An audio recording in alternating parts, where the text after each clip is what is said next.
Now we will start our discussion on arthropod-borne infections. There are four diseases included in your syllabus.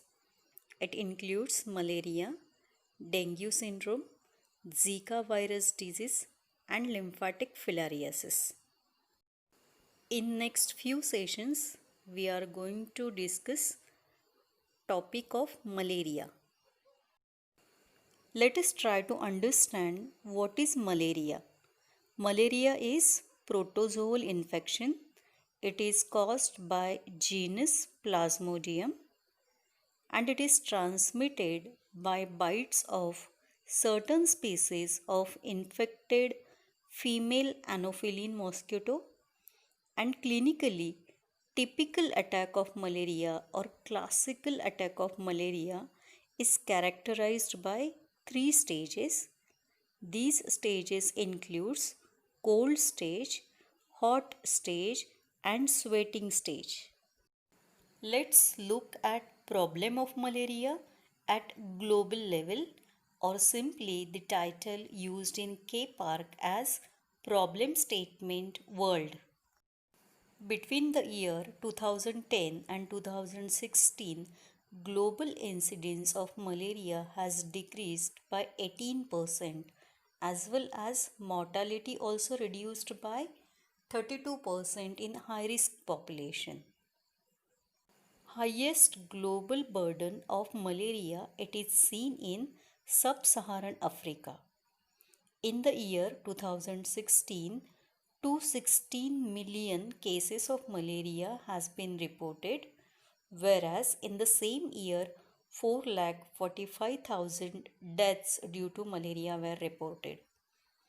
In the year 2016, malaria transmission reported from 91 countries in the world. How many people in the world they are having risk of malaria? Yes, it is half of world's population which is at risk of malaria. Now let us see some specific groups who are having higher risk of developing malaria infection.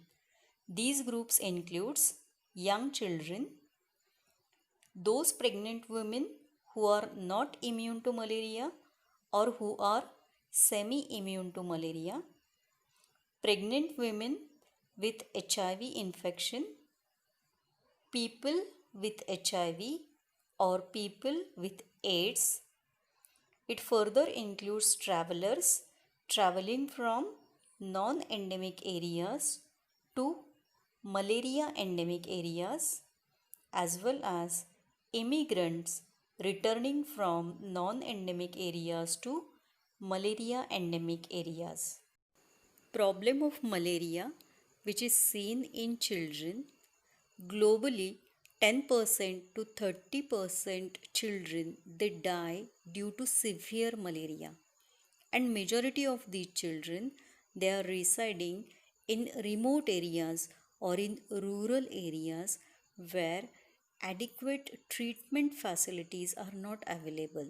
So these children they are not getting appropriate prompt anti-malarial treatment, and as a result they lose their life. What are important causes of deaths in the children? The most important cause is cerebral malaria and second important cause is anemia. Now try to understand what are various global challenges related to malaria. One of the challenge is underreporting of cases of malaria as well as underreporting of deaths due to malaria. Most important emerging problem is drug resistance. Drug resistance is developed by malarial parasite, and these malarial parasites may show monodrug resistance, that is they will show resistance to single drug used in treatment of malaria, or they may show multi-drug resistance. So resistance is reported from different parts of the world to drugs like sulfadoxine and pyrimethamine, chloroquine, quinine, mefloquine. Another global challenge related to malaria, it includes less coverage of indoor residual spraying. Indoor residual spraying is one of the most important vector control measure and its coverage is less than 50%. Problem statement India. In India, major public health problem related to malaria is falciparum malaria. So it is that type which is caused by Plasmodium falciparum. This malaria is severe and complicated and in majority of cases it contributes to mortality. Depending upon number of malaria cases per thousand population, different areas in India are divided into two criterias: high transmission areas and low transmission areas. Now, high transmission areas means what? So, these are the areas where one case or more than one case of malaria is reported per thousand population. Near about 21.98% Indian population lives in high transmission areas. The criteria for low transmission area includes 0 to 1 case of malaria per thousand population. What it means? In 1000 population, the cases of malaria reported will be 0 to 1. And in low transmission areas, near about 67% of Indian population resides. Geographic distribution. Malaria is major health problem in northeastern states Chhattisgarh, Jharkhand, Madhya Pradesh, Odisha, Andhra Pradesh, Maharashtra, Karnataka, Gujarat, Rajasthan, West Bengal. Out of this, you must know northeastern states. This is important to know because treatment strategies differs for northeastern states. In this slide, you can see distribution of malaria related to API, that is annual parasite incidence. In India, from 2000 to 2017, malaria cases decreased by 58.63% and malaria deaths decreased by 88.85%. Thus, India achieved success in reducing incidence of malaria as well as mortality related to malaria. As all of you know, malaria is vector-borne disease. In the beginning, we said it is transmitted by bites of infected female Anopheles mosquito. So, vector of malaria is Anopheles mosquito. So, which different species of this mosquito we can find in India? So, there are 6 species of Anopheles mosquito which are mainly found in India. Anopheles culissifacis. It is one of the most important vector found in rural India. It is also found in peri-urban areas. Anopheles culissifacis is most important vector for both Plasmodium vivax as well as Plasmodium falciparum. We can find this vector in natural sites as well as man-made breeding sites. What are various breeding places for Anopheles culissifacis? It can breed in pits, depressions, irrigation channels, etc. In this slide, you can see image of Anopheles stephensi. Anopheles stephensi, it is mainly found in urban areas. It is also found in industrial areas. And Anopheles stephensi, it can breed in water distribution pipes, domestic water containers, fountains, garden pools, etc. Here you can see image of another vector found in India, Anopheles fluviatilis. Anopheles fluviatilis, it is mainly found in hilly areas, in forest areas. It is one of the important vector in eastern parts of India, and Anopheles fluviatilis, it prefers to breed in slow moving water. Anopheles minimus, it is important vector we can find in foothills of northeastern states. Anopheles dirus is important forest vector. Why it is called as forest vector? As the name suggests, we can find this in forest and it is mainly found in northeast parts of India. Sixth type of vector of malaria which we can found in India is Anopheles epiroticus. Anopheles epiroticus, it is mainly found in Andaman Nicobar Islands. Out of these 6 vectors which we can find in India, at least remember 2 important names. One is Anopheles stephensi, which is important vector in urban parts, and Anopheles culissifacis, which is important vector in rural part. Epidemiologically, malaria has different types. These are known as epidemiological types of malaria, which includes tribal malaria, rural malaria, urban malaria, border malaria, forest malaria, floods and malaria in project areas. Tribal malaria. Tribal malaria is mainly found in tribal population. Major problem in tribal population is of falciparum malaria. Whatever total cases of malaria reported in India due to Plasmodium falciparum, 50% cases are reported from tribal population. In tribal population, infants, young children, pregnant women, they are having higher risk of developing falciparum malaria. As falciparum malaria is major problem here, it contributes to increased morbidity and mortality. The reasons includes limited health infrastructure facilities and inadequate supply of anti-malarial drugs. Rural malaria.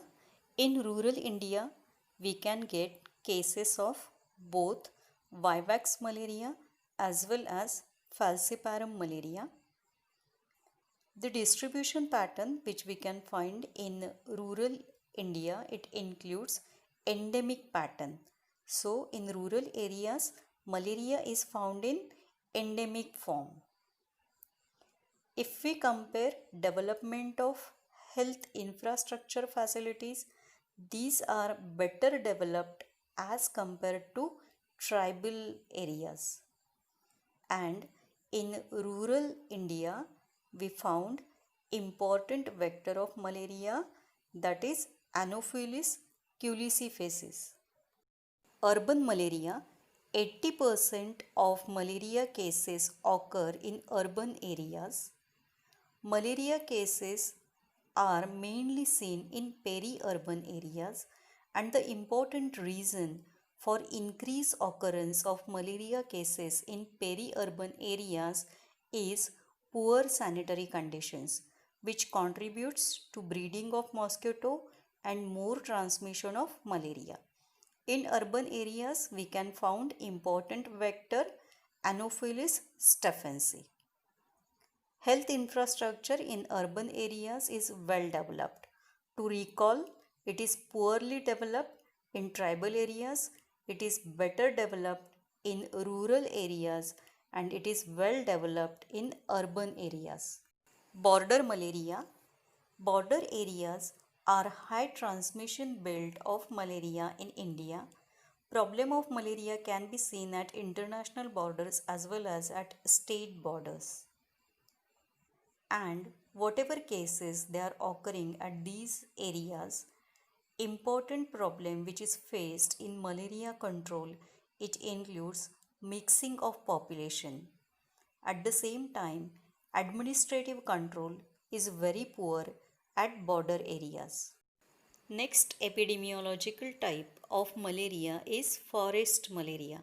As the name suggests, problem of malaria is mainly seen in forest areas. In addition to this, malaria is also found in recently deforested areas where human made their habitations. And the behavior of vector mosquito in these areas is also interesting. So vector mosquito bites human in their shelters and again returns back to forest.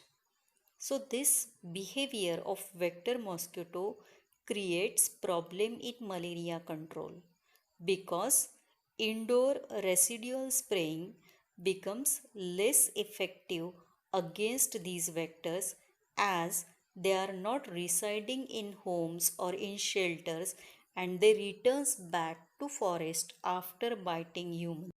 Floods and malaria. What is impact of floods on occurrence of malaria? Floods increases incidence of malaria. How this happens? Following floods, water pools are created and this creation of water pools is favorable for breeding of mosquito vectors. So as breeding occurs, possibility of occurrence of malaria cases also increases. What is lag time between occurrence of flood and possible epidemic of malaria? So this lag time is between 6 weeks to 8 weeks. This is last epidemiological type of malaria, that is malaria in project areas. But this is one of the most important epidemiological type. Now what is meaning of project areas? Project areas are those areas where construction or developmental activities are undertaken.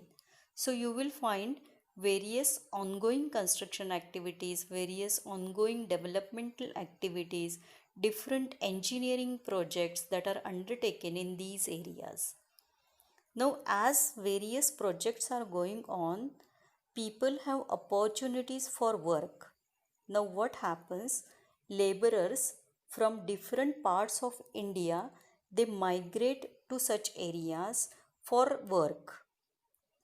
Now, there is possibility when they migrate from different parts of India, they may carry different malarial parasites in their circulation. At the same time, construction sites are favorable for breeding of vector mosquito. So now at construction site, vector is breeding, laborers with malarial parasites are available. So this increases man-mosquito contact and which is favorable for transmission of malaria. One more problem is noticed in cases occurring in project areas is whatever cases of malaria that occurs in project areas, they are showing resistance to one of the most effective drug used in the treatment of malaria, that is chloroquine. So chloroquine resistance is additional problem in project areas. Let us see some definitions or some terminologies which are used in relation to malaria. Malaria control or control of malaria. What is meaning of this? So here we are supposed to reduce burden of malaria and this burden is reduced to that level where malaria should not remain as public health problem.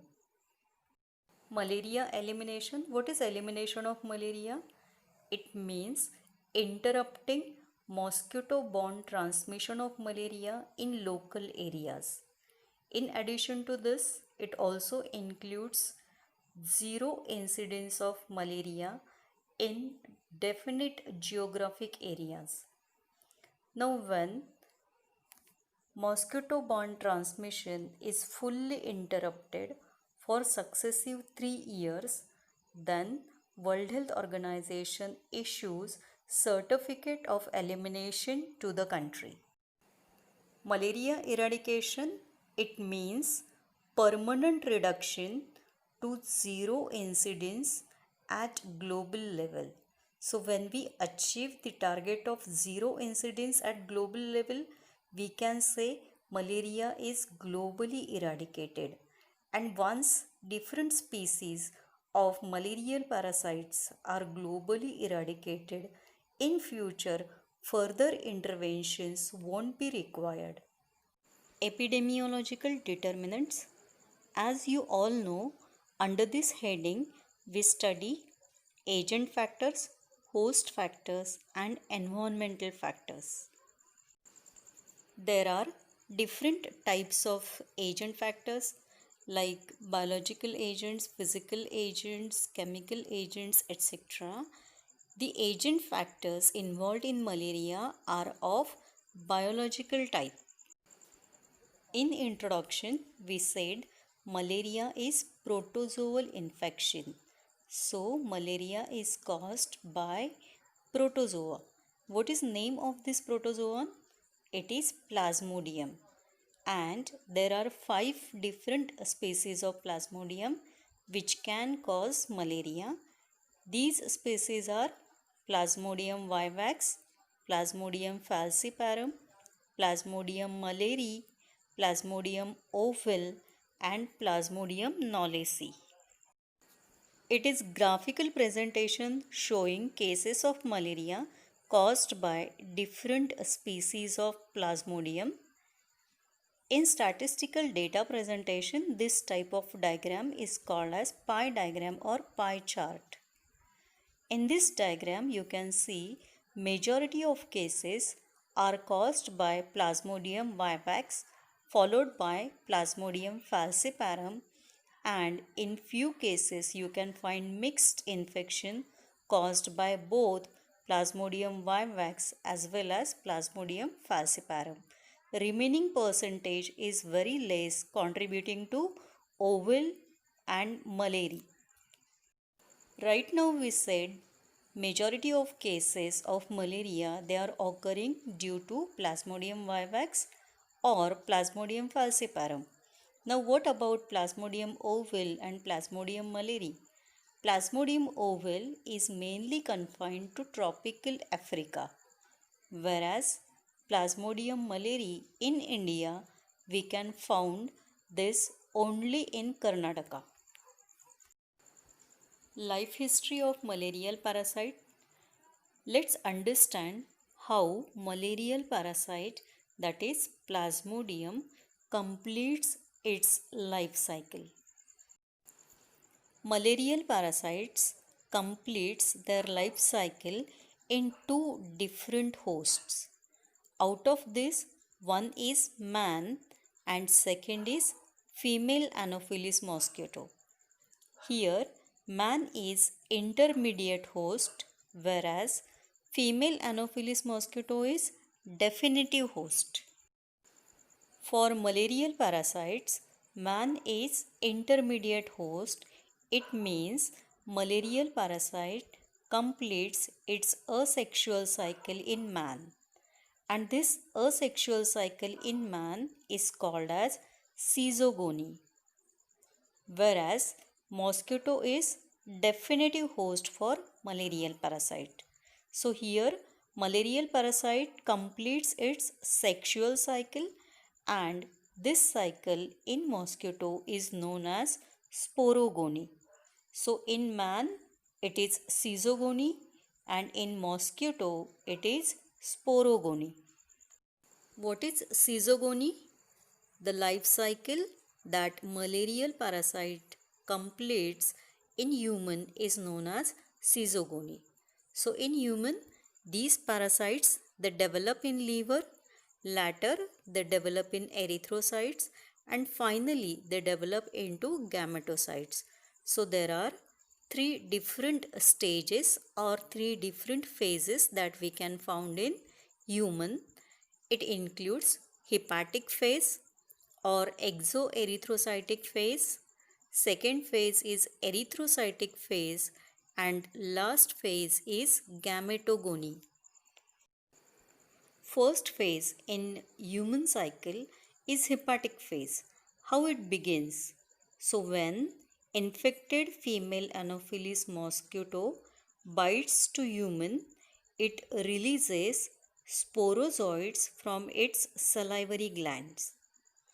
These sporozoites just within 30 minutes are carried to liver, and inside hepatocytes these sporozoites they starts developing and they develop into seasons. What these seasons consist of? These seasons consist of merozoites. So what happens when hepatic seasons rupture? Merozoites are released. Can you imagine how many number of merozoites are produced by single sporozoite?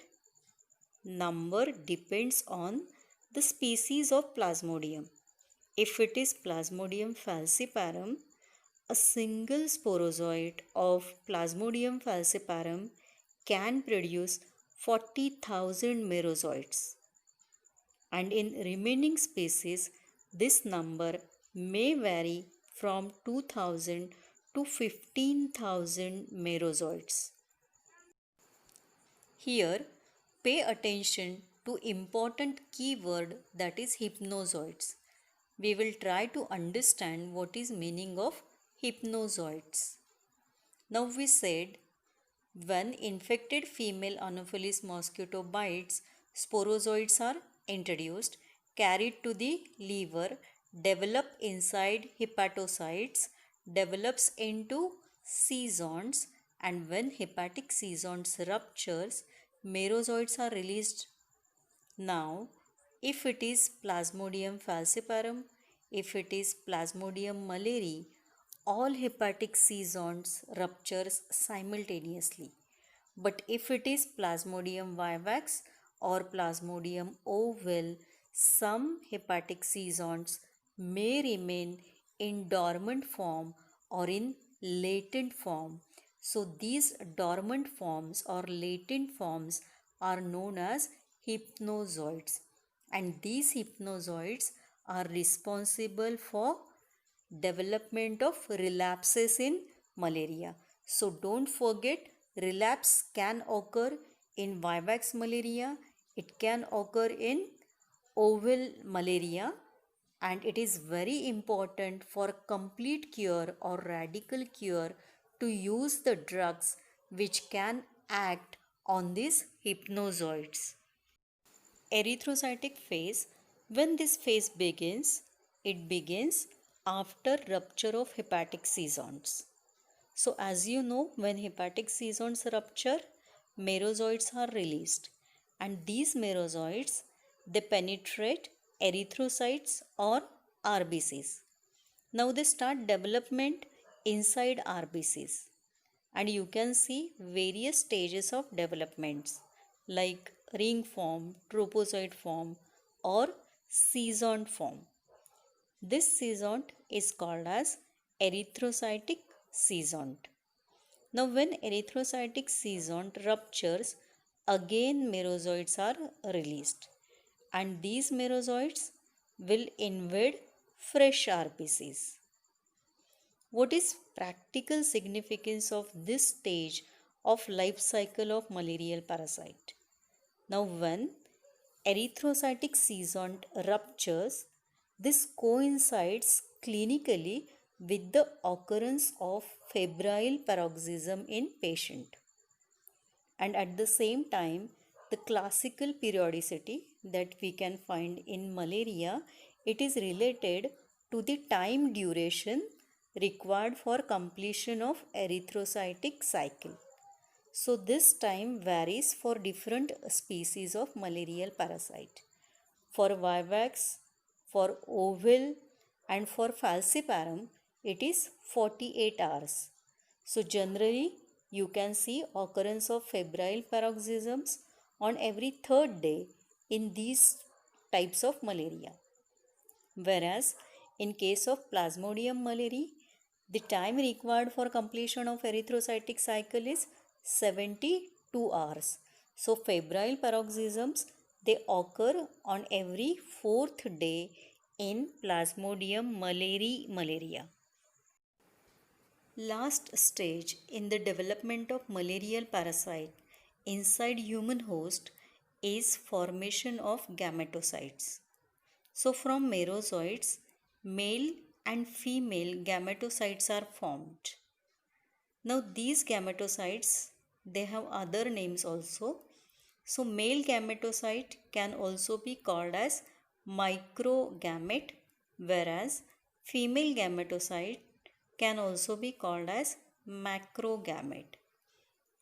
Once these gametocytes are formed, they require 2 to 4 days for their maturation.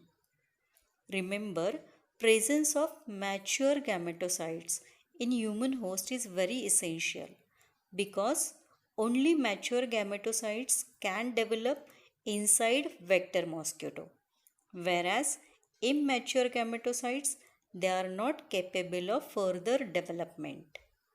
Now, is it possible that we can detect these gametocytes in blood smear examination? Answer to this question is definitely yes. We can detect gametocytes. In addition to this, we can also detect other forms like ring form, tropozoid form and seasons in peripheral blood smear, which is one of the most important investigation for diagnosis of malaria. Here you can see infected female Anopheles mosquito biting to a person and introducing sporozoites. These sporozoites are carried to liver where it develops into hepatic seasons. These hepatic seasons ruptures and merozoites are released. These released merozoites penetrates RBCs. They starts their development inside RBCs, and when erythrocytic season ruptures, merozoites are again released, which invades fresh RBCs, and few merozoites that develops into male and female gametocytes. Now, let's see how these gametocytes they develop inside vector mosquito. What is sporogony? It is development of male-female gametocytes inside body of vector mosquito, that is female Anopheles mosquito. How this begins? Now, when female Anopheles mosquito bites to a person who is harboring male-female gametocytes in circulation, these gametocytes enter inside the body of vector mosquito. Now, after entry, fertilization occurs. There is development of zygote, then there is development of ookinete, and finally there is development of oocyst. Now, when oocyst ruptures, sporozoites are released, and these sporozoites they migrate to salivary gland of vector mosquito. Now, you know that development of malarial parasite occurs inside vector mosquito. It begins from entry of gametocytes and it ends to presence of sporozoites in salivary glands of mosquito. So, the time required for development of malarial parasite from stage of gametocyte to the stage of sporozoid is known as extrinsic incubation period, and this period is about 10 to 20 days. So simply we can say for development of life cycle of malarial parasite inside vector mosquito about 10 to 20 days are required. But there are certain environmental factors like relative humidity, temperature. It can affect development of malarial parasite inside Anopheles mosquito. In this image, you can see life cycle of malarial parasite in human host as well as in mosquito host. When infected female Anopheles mosquito bites, it introduces sporozoites which are carried to liver. From liver, merozoites are released which invades RBCs. From RBCs, again merozoites are released. These merozoites develops into male-female gametocytes. Now when another Anopheles mosquito takes blood meal, gametocytes enter inside vector mosquito, fertilization occurs, there is development of zygote, ookinete, oocyst. Now when oocyst ruptures, sporozoites are released and these sporozoites are carried to the salivary gland of mosquito.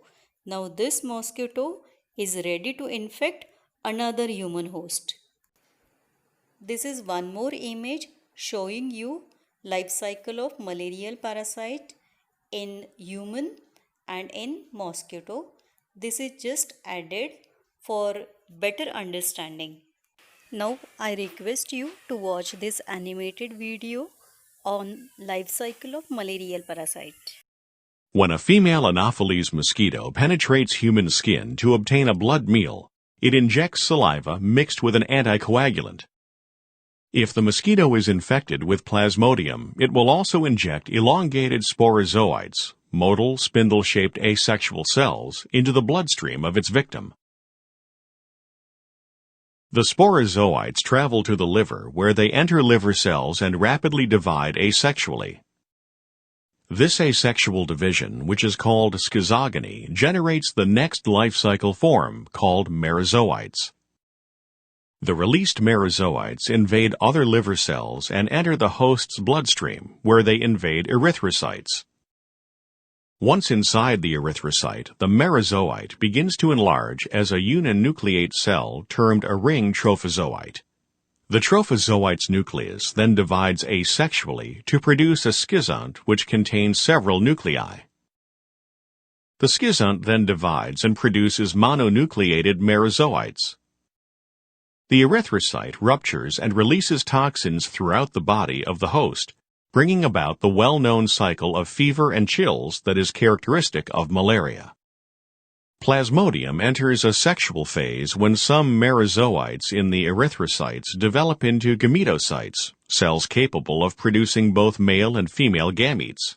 Erythrocytes containing gametocytes do not rupture. Gametocytes are incapable of producing gametes within their human hosts and do so only when they are extracted from an infected human host by a mosquito. Within the gut of the mosquito, the gametocytes form male and female gametes. The resultant diploid zygotes develop within the mosquito's intestinal walls and ultimately differentiate into oocysts. Within the oocysts, repeated mitotic divisions take place, producing large numbers of sporozoites. These sporozoites migrate to the salivary glands of the mosquito, and from there are injected by the mosquito into the bloodstream of a human, thus starting the life cycle of the parasite again.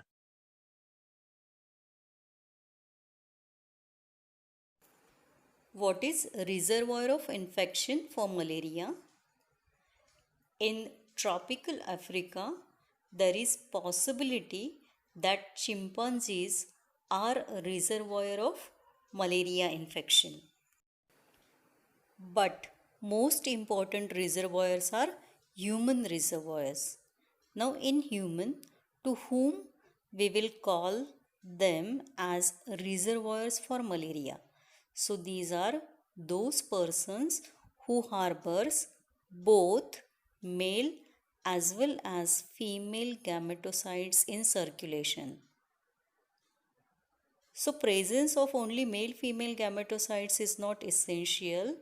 Whatever gametocytes are present, they must be mature and they must be viable and they must be present in adequate density in circulation. So adequate density is minimum 12 per cubic mm of blood.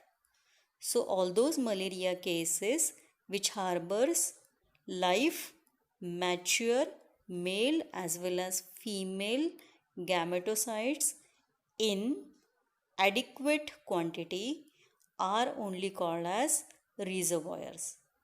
Now if we compare adults and children, children are better carrier of male as well as female gametocytes. So epidemiologically, children are better reservoirs than adults. Once merozoites are released from erythrocytes, these merozoites further develops into gametocytes. In case of Plasmodium vivax, about 4 to 5 days are required for appearance of gametocytes. Whereas in case of Plasmodium falciparum, it takes about 10 to 12 days for appearance of gametocytes in circulation. And all those individuals who harbors male as well as female gametocytes in circulation, they can transmit malaria. How long they can transmit malaria, or simply what is period of communicability for malaria? So this period is as long as the cases of malaria harbors mature, viable male as well as female gametocytes in circulation and in adequate density, that is 12 per cubic mm, they can transmit malaria. The required density for transmission of malaria is only 12 per cubic mm. But during initial period of illness, the density of gametocytes in circulation is very high, and it may be even more than 1000 per cubic mm of blood. Can relapse occur in malaria? Yes, relapse can occur in malaria. Do we get relapse in all types of malaria? No. Relapse can occur only in vivax malaria or in oval malaria.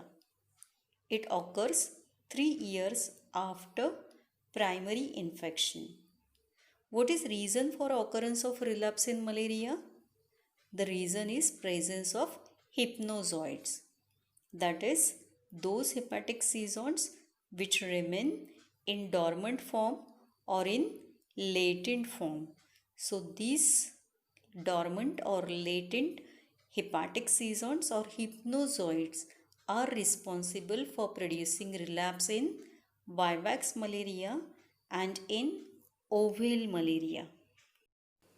You can see a little bit different picture in malaria caused by Plasmodium malaria. Now in case of Plasmodium malaria, parasitemia can remain for longer period, and this parasitemia is at low level. Since it is low level parasitemia, it do not show any signs and symptoms of malaria. This is known as asymptomatic parasitemia. So asymptomatic parasitemia you can find in cases of malaria caused by Plasmodium malaria. So to recall, you can get relapse in vivax malaria as well as in oval malaria. We can get asymptomatic parasitemia in Plasmodium malaria infection, and we can get severe and complicated malaria in Plasmodium falciparum. In host factors, we will cover age, sex, race, pregnancy, socio-economic development, housing and population mobility, occupation, different human habits, and immunity. Age, what you can see in this image, if you observe carefully, you can see people of all age group. So malaria is the disease which can occur in all age group people and it can occur at any age. But in case of newborns, falciparum malaria is rare to occur. The reason is newborn babies, they contains fetal hemoglobin, and as long as fetal hemoglobin is present, it suppresses development of Plasmodium falciparum, and these newborns, they show resistance to falciparum malaria. So falciparum malaria is rare to occur in newborns. Gender, risk of exposure to malaria, it is more in males. You can see in this image, I tried to show males, whereas better clothing in females provides protection against malaria. What is role of racial factors in occurrence of malaria? Those persons with Duffy negative red blood cells, they show resistance to Vivax malaria. So Vivax malaria is rare to occur in Duffy negative persons, whereas those persons with sickle cell trait where abnormal hemoglobin is present, which is AS, whereas normal hemoglobin is AA. So persons with abnormal hemoglobin having sickle cell trait, they can develop falciparum malaria, but this malaria is very mild in persons with sickle cell trait. Pregnancy increases risk of malaria, and primigravida, they have higher risk of developing malaria. If malaria infection occurs during pregnancy, it may result in abortion, it may cause intrauterine death, or it may cause premature labor. Socioeconomic development. Malaria commonly occurs in areas with low socioeconomic development, whereas it is rarely seen in areas with better socioeconomic development. Housing, it is most important factor related to epidemiology of malaria. Now, what is role of housing in occurrence of malaria? The house that you can see in this image, it is not properly ventilated. Even you can find dark areas. So natural light or artificial light, it is also not adequate. So all those houses with poor ventilation, with inadequate lighting, these places are ideal for resting of mosquito. So mosquito rest inside houses, and the people residing in such houses, they can acquire malaria due to mosquito bites which are resting in their houses. Population mobility or migration of people. This migration can be internal migration when it occurs within country, or it can be external migration when it occurs outside the country. So migration may occur due to various reasons. In country like India, different laborers, they migrate from one place to other place for work opportunities. At the same time, different tribes, they also migrate, like nomadic tribes or wandering tribes. Now if these people, they come from malaria endemic areas to those areas where malaria is controlled or malaria is eliminated, now there is possibility that these people may carry malarial parasites and even drug resistant malarial parasites in their body and may introduce malaria into those areas where it is controlled or where it is eliminated. And in external migration, Europe is facing important problem of imported malaria, and this is related to tourism.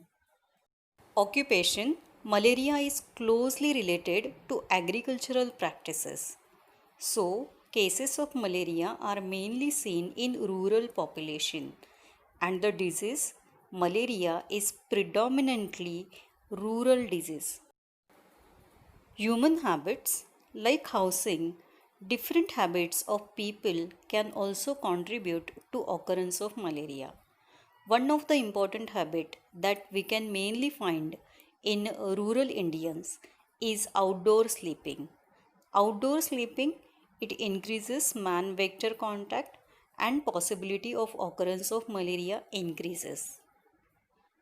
Indoor residual spraying is one of the important vector control measure where insecticide spraying is done inside houses, and majority of people they refuses for this indoor residual spraying, or sometimes after spraying they do replastering, so this spraying becomes ineffective.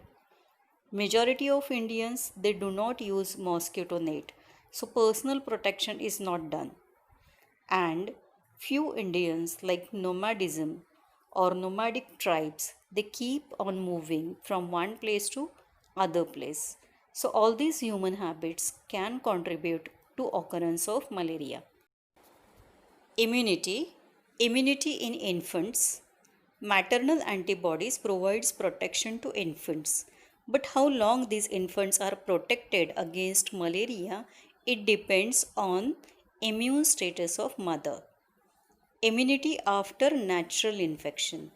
Immunity can be acquired following natural infection, but this immunity is acquired only after repeated infections over several years.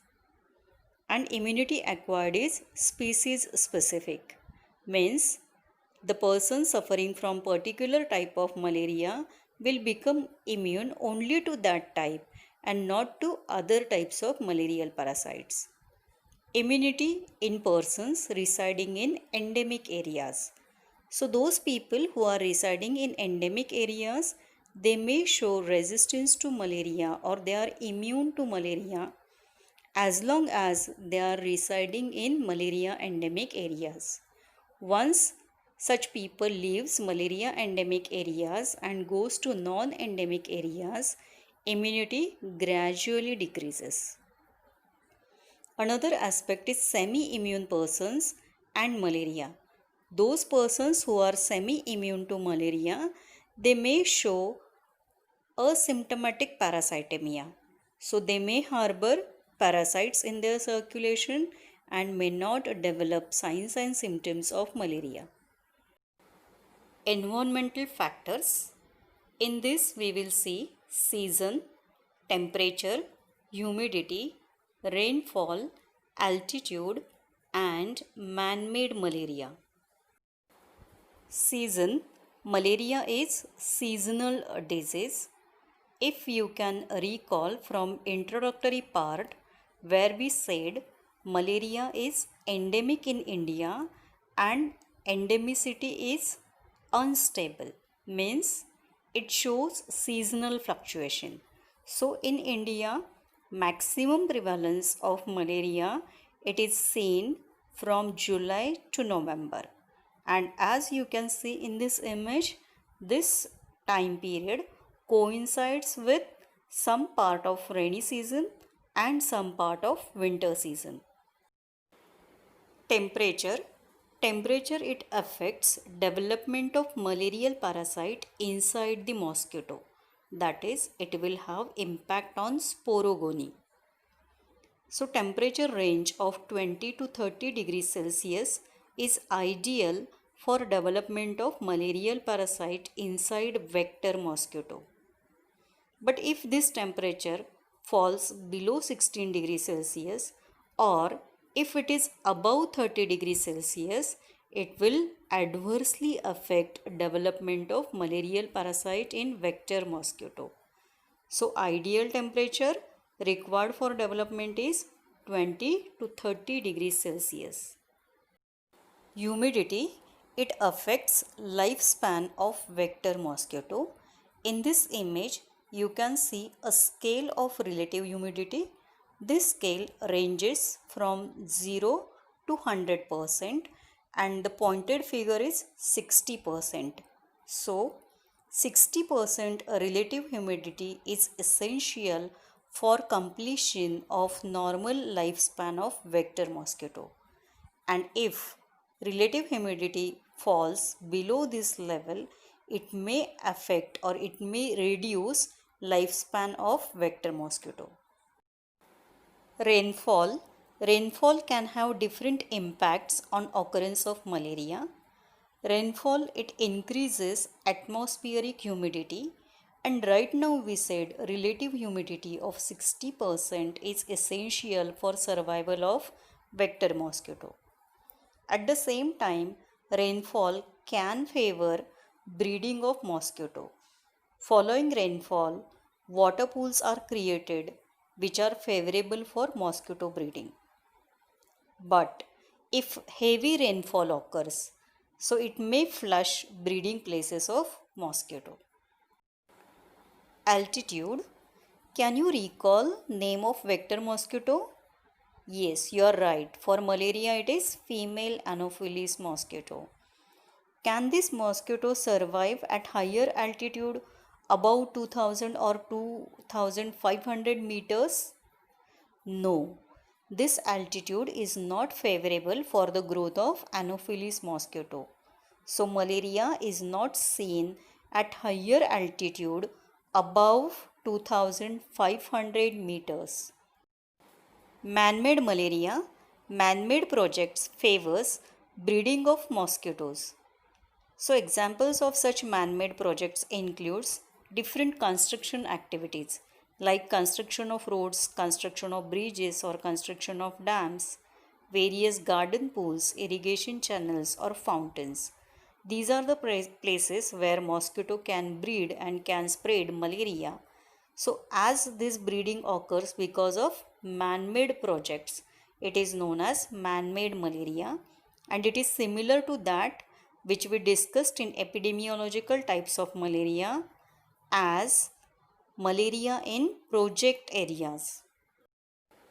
Vector of malaria. There are about 45 species of Anopheles mosquito that we can found in India. Out of these, very few are effective vectors of malaria.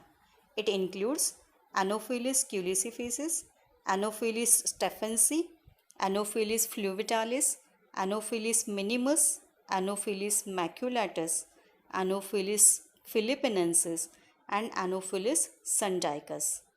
Two important species here you must know is Anopheles culissifacis, which is important vector in rural India, and Anopheles stephensi, which is important vector in urban India.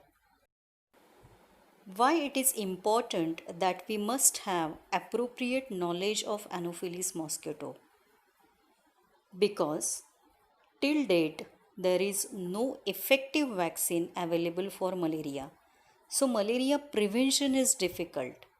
So what approach remains for malaria is to control malaria. And for controlling malaria, it is very important, or the most important practical approach is to control vector. So if we want to control this vector of malaria, we must have appropriate knowledge related with this vector. What things we are supposed to know about vector mosquito? It includes understanding density of vector, lifespan of vector, what different host these mosquito select for their blood meal, what are various resting habits of mosquito, what different breeding places are preferred by mosquito, what is their time of biting, what is meaning of vectorial capacity, and what are the insecticides to which these vector mosquitoes are showing resistance. What is your observation related to vector mosquito during rainy season? Have you observed population of mosquito increases during rainy season? So density is nothing but this number of mosquitoes which are present in our environment. Now Anopheles vector, when it can become effective vector. What is meaning of effective vector? Effective vector is that vector which can transmit malaria. So Anopheles mosquito can become effective vector only if it is present in adequate density. So this is known as critical density. Now what happens if this density decreases. That is, if number of vector mosquito decreases in our environment. So in this case, transmission of malaria in community won't occur. At the same time, if density of vector mosquito increases, it may result in occurrence of outbreak of malaria in that particular area. Now, based on density, Anopheles fluviatilis is very effective vector. Why it is very effective vector? Because it can transmit malaria even if its density or its number is low in human habitations. At the same time, Anopheles culissifacis, it requires high density for transmission and propagation of malaria. Lifespan of mosquito. After taking blood meal on infected person or person suffering from malaria, how long this Anopheles mosquito survives, it is key factor in transmission of malaria. So after taking blood meal on infected person, female Anopheles mosquito must survive for 10 to 12 days, because this is the period when mosquito will become infective and then only it can transmit malaria. Mosquitoes are divided into two species, anthrophilic species and zoophilic species. Anthrophilic species, the mosquitoes belonging to this species, they prefer human blood for their blood meal, whereas zoophilic species, they prefer animal blood for their blood meal. The vectors of malaria, that is Anopheles fluviatilis, Anopheles culissifacis, are anthrophilic species. So they prefer human blood for their blood meal. Resting habits of mosquitoes. Endophiles are those mosquitoes which rests indoors, and this resting behavior is called as endophily, whereas exophiles are those mosquitoes which rests outdoors, and this resting behavior is known as exophily. So behavior is called as endophily and exophily, and mosquitoes we can call as endophiles and exophiles. So endo are those which will take rest inside houses, whereas exo are those mosquitoes which will take rest outside houses. Now let us try to understand what are various breeding places of mosquito.